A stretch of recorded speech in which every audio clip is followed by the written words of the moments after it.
જયપુરના રંગબેરંગી જોહરી બજારમાં દ્રશ્ય ખુલે છે. રસ્તાઓ પર ભીડ, દુકાનોમાં રોનક અને હવામાં રાજસ્થાની લોકસંગીતની મધુર ધૂન. રંગબેરંગી લહેંગા, ચમકતી જ્વેલરી અને હલવાઈની દુકાનોમાંથી આવતી મીઠાઈઓની સુગંધ. અર્જુન જીન્સ અને સફેદ ટી-શર્ટમાં પોતાની જૂની બાઇક પર સવાર, બજારની સાંકડી ગલીઓમાંથી પસાર થઈ રહ્યો છે. તેનો ચહેરો સાદગીભર્યો છે, પરંતુ આંખોમાં સપનાની ચમક છે. તે એક નાની પુસ્તકોની દુકાન સામે ઊભો રહે છે.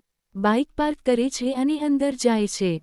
દુકાન જૂની છે. લાકડાના છાજલીઓ પર ધૂળ જામી ગયેલી પુસ્તકો અને હવામાં જૂના કાગળની સુગંધ.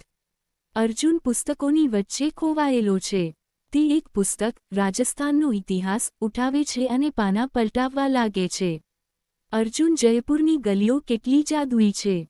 દરેક ખૂણામાં એક કહાણી છુપાયેલી છે. કાશ, મારી જિંદગીમાં પણ કોઈ એવી કહાણી હોય. ત્યારે જ દુકાનનો દરવાજો ખુલે છે અને પ્રિયા, 21 વર્ષની, અંદર આવે છે. પ્રિયા સલવાર સૂટમાં, લાંબા ખુલ્લા વાળ અને ચહેરા પર હળવું સ્મિત. તેની આંખોમાં આત્મવિશ્વાસ અને જિજ્ઞાસા છે.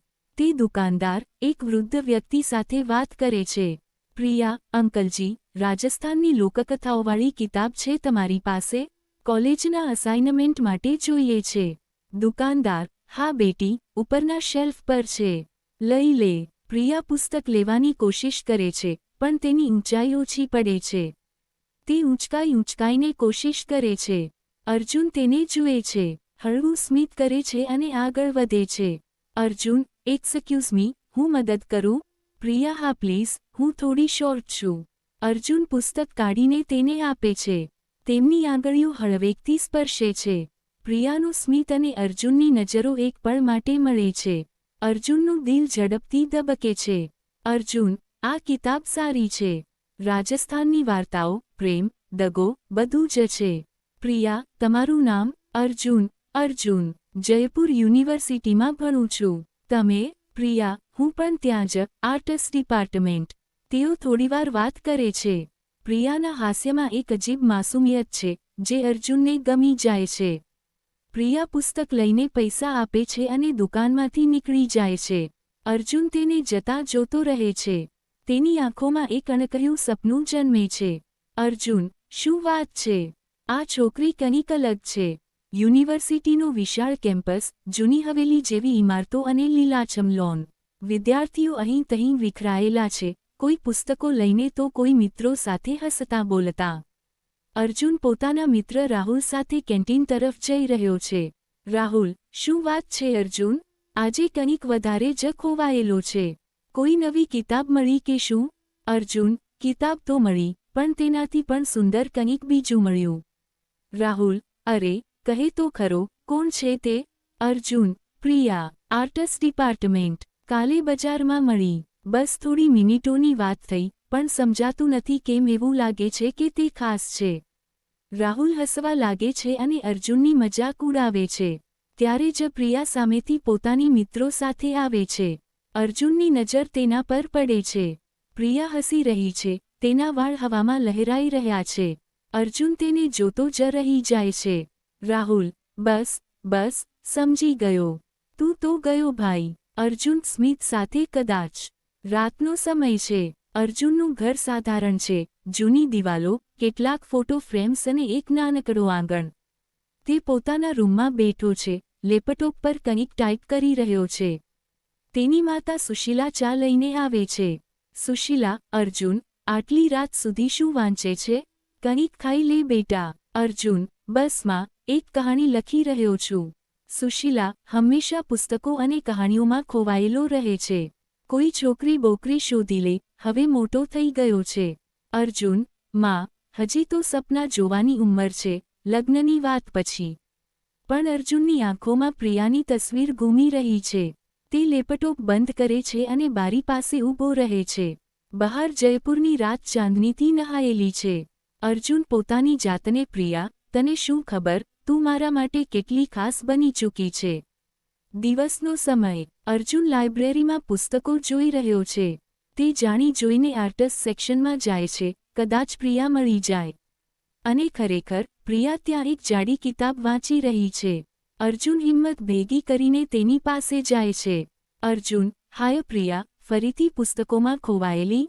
પ્રિયા સ્મિત સાથે, હા, અસાઇનમેન્ટનું પ્રેશર છે. તમે શું વાંચી રહ્યા છો?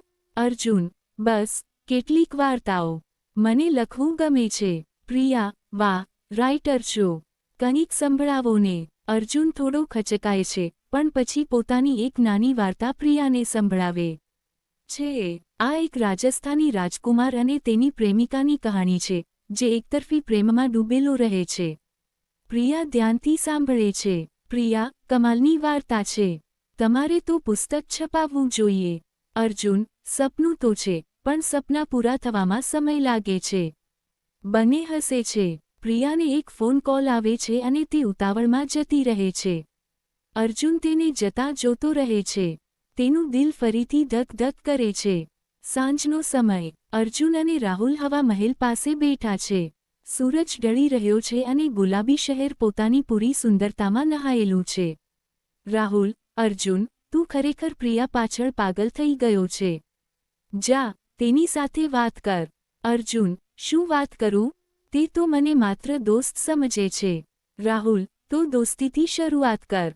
પ્રેમનો રસ્તો દોસ્તીમાંથી થઈને જાય છે. અર્જુન વિચારમાં પડી જાય છે. તે પ્રિયાને એક મેસેજ ટાઈપ કરે છે, પણ મોકલતા પહેલાં ડિલીટ કરી દે છે. યુનિવર્સિટીમાં વાર્ષિક ફેસ્ટ ચાલી રહ્યો છે. રંગબેરંગી સ્ટોલ, નાચગાન અને વિદ્યાર્થીઓની મસ્તી. અર્જુન એક સ્ટોલ પર પુસ્તકો વેચી રહ્યો છે, પણ તેની નજર પ્રિયાને શોધી રહી છે. પ્રિયા એક ડાન્સ પરફોર્મન્સમાં ભાગ લઈ રહી છે. તે રાજસ્થાની લોકનૃત્ય કરે છે અને તેની તિરકનમાં જાદુ જેવું છે. અર્જુન તેને જોતો જ રહી જાય છે. પરફોર્મન્સ પૂરું થયા પછી અર્જુન પ્રિયા પાસે જાય છે. અર્જુન, પ્રિયા, તું તો કમાલની ડાન્સર છે.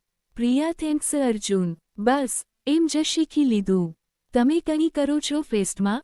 અર્જુન, હા, મેં એક કવિતા લખી છે. આજે સાંજે સ્ટેજ પર સંભળાવીશ. પ્રિયા, વાહ, જરૂર સાંભળીશ. સાંજે અર્જુન સ્ટેજ પર પોતાની કવિતા વાંચે છે. કવિતા એકતરફી પ્રેમની છે, જેમાં તે પોતાના દિલની વાત વ્યક્ત કરે છે. પ્રિયા ભીડમાં બેઠી છે, પણ તેને ખબર નથી કે કવિતા તેના માટે જ છે. અર્જુન, કવિતા, તું હવા છે, હું તે પતંગ, જે ઉડે છે તારા સંગ. તારા એક સ્મિત પર મારું દિલ બેકરાર, પણ તને ખબર ન આ પ્રેમ છે એક તરફ. કવિતા પૂરી થતાં ભીડ તાળીઓ પાડે છે. પ્રિયા પણ તાળી પાડે છે, પણ તેના સ્મિતમાં માત્ર તારીફ છે, પ્રેમ નહીં. રાતનો સમય. અર્જુન પોતાની ડાયરીમાં લખી રહ્યો છે. તે પ્રિયા માટેના પોતાના જજબાતો વ્યક્ત કરે છે. અર્જુન, પ્રિયા, તને શું ખબર, તું મારા માટે શું છે? દરરોજ તને જોવી, તારી સાથે વાત કરવી મારા માટે એક સપનું છે. પણ આ સપનું અધૂરું લાગે છે, કારણ કે તારું દિલ મારા માટે નથી ધબકતું. તે ડાયરી બંધ કરે છે અને ઉદાસ થઈને સૂઈ જાય છે. દિવસનો સમય. અર્જુન અને પ્રિયા કેન્ટીનમાં સાથે બેઠા છે. પ્રિયા પોતાના મિત્ર વિક્રમની વાત કરી રહી છે. પ્રિયા, વિક્રમ મારો બેસ્ટ ફ્રેન્ડ છે.